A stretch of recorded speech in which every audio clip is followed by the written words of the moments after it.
So thank you. Now let's go to a team that's not very valuable at the time, the Oakland Athletics. How is Major League Baseball letting this happen? And how is Rob Manfred, the commissioner of baseball, using the comments he made last week about average crowd size and this and that, and basically leveraging them to get to Vegas as fast as possible? Does Fisher have him in his pocket? Does he have naked pictures on Rob Manfred? Like, what is happening, and how is Major League Baseball and the other owners allowing this to happen? Well, they haven't allowed it to happen quite yet, right? The owners still have to vote. I assume that we didn't get to this point unless it's going to pass and get through. If I knew that John Fisher had naked pictures of anyone of substance, you would already have read about it in the New York Post. So, uh, look, I think that this has felt like a done deal for a while, which is what it's felt like from 3,000 miles away, guys. Is John Fisher tried just hard enough in Oakland not to be able to get a deal, and wanted to get to Vegas. I do think there might be a bigger question someplace along the way, a bunch of bigger questions. I'll throw two out. One is about territorial rights. I think if 10, 12 years ago, the right thing would have happened and Oakland would have gotten to, say, San Jose, we wouldn't have been dealing with this issue.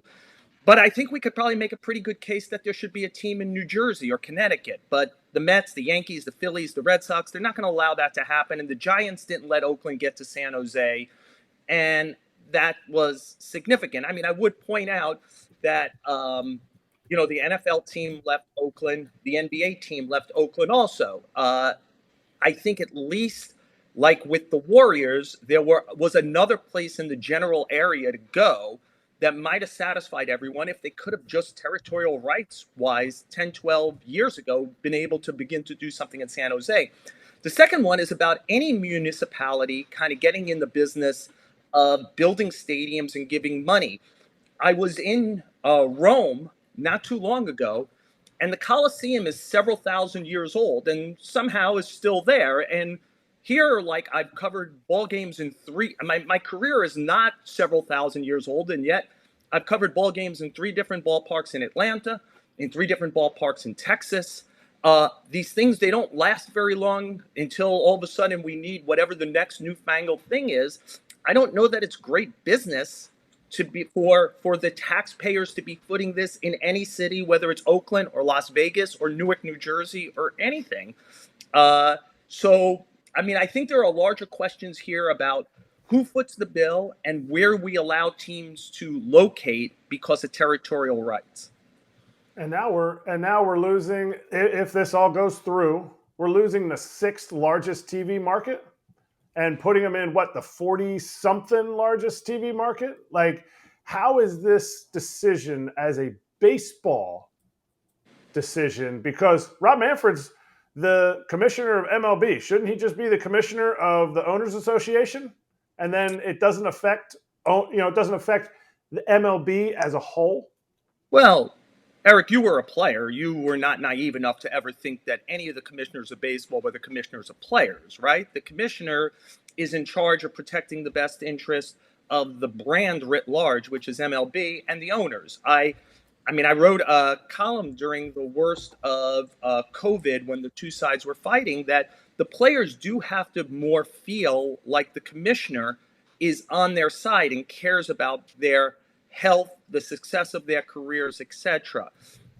Will players ever believe that? Probably not. I don't know that that's just a Rob Manfred issue. It might be.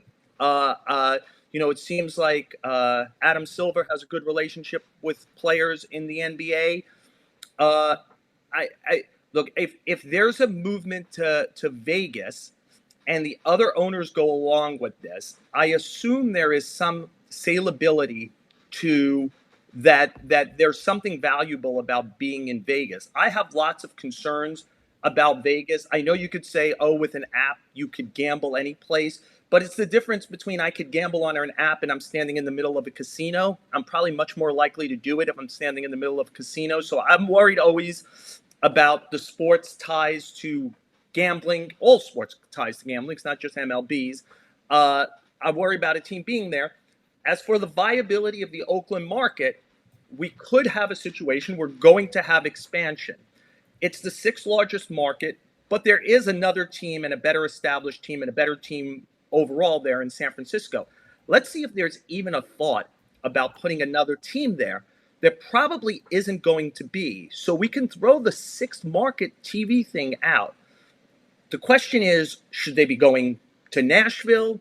Should they be going, again, New Jersey, Orlando. Connecticut, there's Orlando. the Carolinas. Orlando. Yeah. Orlando. I mean, No. there's a lot of places. The fact that multiple teams have left Oakland is making a statement to me that might be louder than it's the sixth largest TV market.